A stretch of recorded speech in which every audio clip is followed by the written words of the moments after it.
अस्सलाम वालेकुम, welcome back to my channel. कैसे हैं आप सब लोग? आई होप सब ठीक ठाक होंगे, खुश रहें, हमेशा हंसते मुस्कुराते रहें। और आज मैं आप लोगों के साथ अपनी गांव की रूटीन, कुछ छोटी सी अच्छी अच्छी चीज़ें थोड़ी बहुत ही शेयर करने वाली हूँ। गांव की लाइफ कैसी होती है, बहुत ज़्यादा होती है, बहुत अच्छी होती है और लोग बहुत पीछे हैं। जैसे शहरों में हमारे पास फैसिलिटीज़ होती है, यहाँ पर इतनी ज़्यादा नहीं है। खैर कुछ लोग हैं भी, लेकिन कुछ लोग बहुत ज़्यादा ज़िंदगी गुजार रहे हैं और बहुत अच्छी लगती है हमें, क्योंकि हम लोग शहरों से आए होते हैं तो हमें अच्छी लगती है ये लाइफ। मेरे बच्चे तो बहुत ज़्यादा खुश होते हैं, हम भी बहुत खुश होते हैं, लेकिन बस हमें थोड़े से काम यहाँ मुश्किल लगते हैं। तो अभी बच्चे नाश्ता कर रहे हैं यहाँ पर चूल्हा जलाकर। जिस कमरे में चूल्हा जलाया जाता है, लकड़ियाँ जलाई जाती हैं, यहाँ पर गैस नहीं होती, वहीं पे बैठ के खाना खाया जाता है। उसके बाद बर्तन वगैरह धोए जाते हैं और वो किसी भी यूँ खुला सा बर्तन होता है उसके अंदर बर्तन धोए जाते हैं आपके सामने, जैसे कि मैं वीडियो में दिखा रही हूँ। क्योंकि सिंक बहुत कम लोगों ने लगवाए हुए हैं, मेरी सास ने मेरे लिए लगवाया हुआ है, वहाँ पर सिर्फ मैं धोती हूँ और अभी वो मुझे धोने नहीं दे रही, कहती पानी बहुत ठंडा है, मैं खुद ही धोऊंगी। तो बच्चे जैसे नाश्ता करके फ्री होते हैं, धूप फ़ौरन यहाँ पर निकल आती है, बहुत तेज़ धूप होती है। वो बच्चे खेलने चले जाते हैं, साथ रिलेटिव्स रहते हैं, उनका घर काफ़ी बड़ा और खुला है, गाड़ी हमारी यहीं पे पार्क होती है। तो बच्चे यहाँ पर झूले वगैरह ले लेते हैं, क्योंकि हमारे घर झूला नहीं लगा हुआ। तो इनके बच्चों के साथ काफ़ी फ्रेंडशिप है, वो भी खेलते रहते हैं उनके साथ। तो ये मेरे बच्चों को जो है जानवर बहुत ज़्यादा पसंद है, जैसे गाय, बकरियाँ हो गई, मुर्गियाँ, वो बहुत ज़्यादा खुश होते हैं क्योंकि उन्होंने रखी हुई हैं। तो ज़ैनब बहुत ज़्यादा एक्साइटेड होती है। और ज़ैनब ने मुझे बताया कि मम्मा उनके घर में 2 छोटे-छोटे बेबीज़ हैं, तो मैंने वो देखने हैं और आपने उसके साथ मेरी पिक्चर्स लेनी है, उनके साथ मेरी वीडियोस बनानी है। तो फिर मुझे स्पेशली बुला के लेकर गई कि मम्मा मैंने आपको भी दिखाने हैं। अभी ये 10 डेज़ के हैं और बहुत ही क्यूट, बहुत प्यारे लगते हैं, मुझे भी बहुत प्यारे लगते हैं। लेकिन सच में मेरा बहुत दिल करता है मैं रखूँ, लेकिन हमारे जो लाहौर में घर होते हैं ना, शहरों में बहुत छोटे-छोटे होते हैं और इनकी लुक आफ्टर करनी बहुत मुश्किल होती है। इनका खाने को देखना, इनकी फिर ज़ाहिर है ये गंद भी करते हैं, सफाई वगैरह करनी होती है, तो अपना घर का होता नहीं, तो हम लोग इन जानवरों को संभाल कर बहुत मुश्किल अपनी लाइफ को कर देंगे। तो गाँव में जब आते हैं बच्चे तो इसीलिए बस खुश होते हैं क्योंकि इनको ऐसी लाइफ अच्छी लगती है। ज़ैनब दुआ कर रही थी कि काश मम्मा हम हमेशा के लिए यहाँ रुक जाएँ, लेकिन स्कूल्स और ऑफिस छोड़कर हम लोग यहाँ पर परमानेंट नहीं रह सकते, ईद के ईद आते हैं। तो अभी हम लोग आए भी काफ़ी लंबे अरसे के बाद हैं, तो इसलिए बच्चे बहुत ज़्यादा इस दफ़ा खुश हो रहे थे और अचानक प्रोग्राम भी बना हमारा। तो कल तक तो हमारी वापसी भी है, तो अब ये है कि बच्चे थोड़े उदास भी हैं, लेकिन खैर खेल रहे हैं। अच्छा, अभी मैं आई हूँ अपने घर वापस बच्चों की वीडियो बनाकर, और अब मैं यहाँ पर हंडिया बनाऊँगी, क्योंकि लकड़ियों पर तो मुझसे बनती नहीं है, बन जाए लेकिन मुझसे आग नहीं जलाई जाती है। तो मेरी सास ने मुझे कहा कि तुम तकरीबन पूरी हंडी अंदर बना लो, लेकिन गोश्त जो होता है वो थोड़ा गलने पर टाइम लगाता है, तो गैस तो ख़त्म हो जाएगी उसके गलते गलते, कुकर भी नहीं यूज़ करते यहाँ।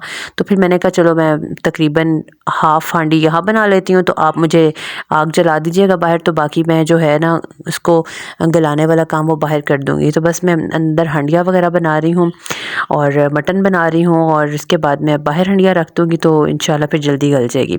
तो देखिए यहाँ पर मेरी सास ने ना टमाटर फ्रीज़ किए होते हैं, अदरक लहसुन भी फ्रीज़ की होती है, और इतनी सर्दी भी है तो हाथ बिल्कुल बर्फ़ हो गए थे मेरे।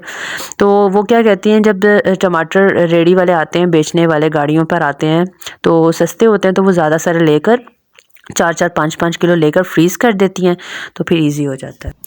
और अभी मेरी ममानी जान लगा रही हैं बाहर, लकड़ियों वाला चूल्हा सेट कर रही हैं, उसकी आग वगैरह सेट कर रही हैं, जला के मुझे देंगी, उसके बाद मैं हंडिया बाहर रख दूँगी तो फिर जल्दी गल जाएगा। तो बस हंडिया बन गई है समझो, और अब मैं जा रही हूँ, हम लोग यहाँ पे रिलेटिव्स के घर जा रहे हैं। तो मैंने कहा मैं वीडियो तो लाजमी बनाऊँगी, क्योंकि आपको अपने गाँव की गलियाँ, गाँव की नालियाँ, गाँव के रोड्स, गाँव का सब कुछ दिखाना चाह रही थी मैं, अपनी ज़मीनें, अपने खेत, सब कुछ इंशाल्लाह। और बस अब बच्चे जा रहे हैं और मैं वीडियो बना रही हूँ, आप लोग भी देखें और एंजॉय करें।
अच्छा, हम लोग अभी जाते हुए शॉर्टकट रास्ते से जा रहे हैं खेतों में से होकर, और यहाँ पर मैं देख रही थी कि मिर्चें लगी हुई हैं, बहुत पुरानी, उतारी नहीं इन्होंने, तो वो देखिए सारी रेड हो चुकी हैं। तो बड़ी अच्छी लग रही थी, तो मैंने इसमें भी थोड़ा सा क्लिप ऐड कर दिया। तो बता रही थी मेरी सास कि इस दफ़ा बहुत नुकसान हुआ है, जिन्होंने मिर्चें जो थी वो लगाई थी उनको काफ़ी नुकसान हुआ, इसलिए उन्होंने इतना ध्यान नहीं दिया, और इतनी ज़्यादा पड़ी थी तो अगर उठा ले तो उसको पिसवा ले तो इनके घर में हंडिया की मिर्चें बन सकती थी। खैर मेरी सास जो है वो तो मिर्चें जो हैं वो उनको जमा करती रहती हैं। उसके बाद जब वो रेड हो जाती हैं उनको धूप में रखती हैं, जब अकड़ जाती हैं तो फिर उनको ग्राइंड करती हैं, मेरे पास भी भिजवाती हैं, मेरे पास भी घर की ही मिर्चें आती हैं। तो बहुत अच्छा टेस्ट आता है, इतनी अच्छी खुशबू होती है और बहुत तीखी होती हैं। तो अब हम लोग बातों बातों में पहुँच के उनके घर, और यहाँ पर काफ़ी जानवर वगैरह भी बंधे हुए थे, तो बच्चे देख रहे थे, खुश हो रहे थे। तो इससे आगे मैंने वीडियो उनके घर के नहीं बनाई, क्योंकि अच्छा नहीं लगता।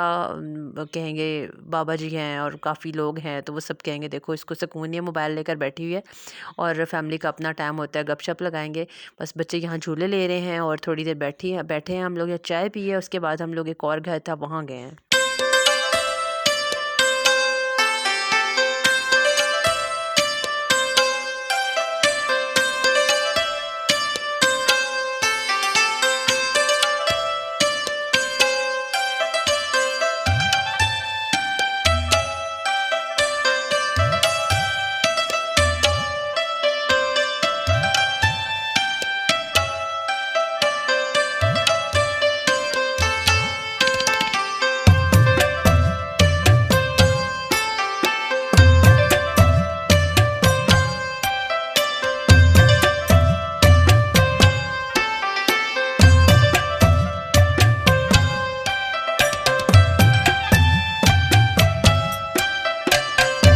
और अभी हम लोग अपनी ज़मीनों के अंदर से गुज़र के जा रहे हैं। मुझे मेरी ममानी दिखा रही थी कि ये मैंने लहसुन लगाया हुआ है, वही जो मेरे पास आता है हर साल।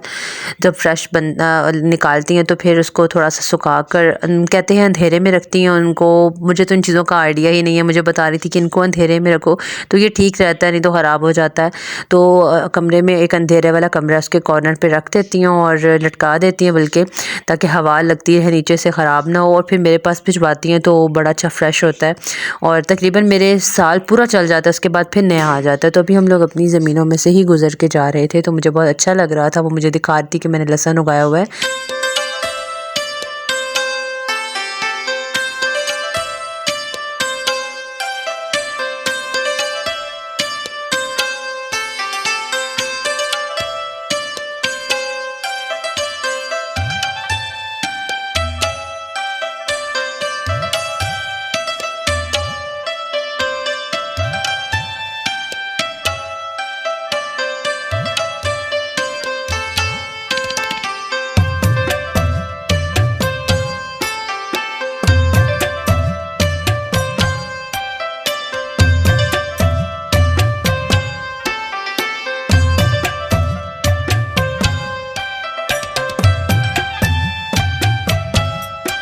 और मुझे भी बता रही थी ममानी कि भी गंदम लगी हुई है, तो दुआ करो कि बस बारिश हो जाए, अल्लाह ताला बारिश दे दे ताकि अच्छी अच्छी से उगाई हो जाए उसकी।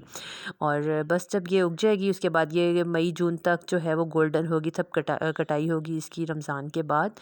और फिर अल्लाह ताला बस खैर का वक्त लाए। और अभी हम लोग रिलेटिव्स के घर पहुँच गए हैं, यहाँ पे थोड़ी देर बैठेंगे, बच्चे खेले कूदेंगे, और उसके बाद हम लोग चले जाएंगे घर। मगरिब का टाइम होने वाला है, मेरी सास को जल्दी है कि बस अब नमाज का टाइम जा रहा है, तो अब घर जा रहे हैं हम लोग और नमाज़ पढ़ेंगे जाके, और हम लोग चूल्हा जलाएंगे, क्योंकि इस टाइम आग जलाई जाती है कमरों में। मगरिब जैसे ही सूरज का रूप होता है ना, यहाँ पे बहुत ठंड बन जाती है, ऐसा लगता है जैसे बर्फ़बारी स्टार्ट हो गई है। जैसे ही सूरज निकलता है इतनी तपिश होती है धूप की, इतनी अच्छी धूप निकलती है, और बहुत ही नेचुरल माहौल लगता है, तो बहुत अच्छा लगता है। आई होप आपको व्लॉग अच्छा लगा होगा। अगर अच्छा लगा तो जल्दी से चैनल को सब्सक्राइब कर दें, वीडियो को लाइक कर दें, दुआ में याद रखिएगा, अपना बहुत सारा ख्याल रखिएगा। अल्लाह हाफ़िज़।